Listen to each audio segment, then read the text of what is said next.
Урматтуу мусулман бир тууган, намазды таштабаң. Мага ишенип коюң. Мечитте айтып атам, намаз сизди эч качан таштабайт. Бардыгы таштаганда сизди намаз таштабайт. Сизди аялыңыз сизди таштайт, атаңыз таштайт, апаңыз таштайт, балаңыз таштайт, досуңуз таштайт. Бардыгы сизди таштайт. Ошол күндө намаз сизди таштабайт. Намазды таштабаң.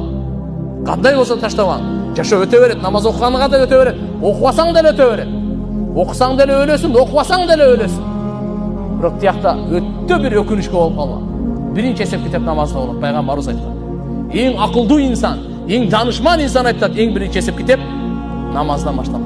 Намаз жакшы болдубу? Башкасы да жакшы кетет. Намаздан өтпөй калса буягы чатак. Бирок намазды биз ушундай окуйлу, кайра кайтпайт да бул намаз.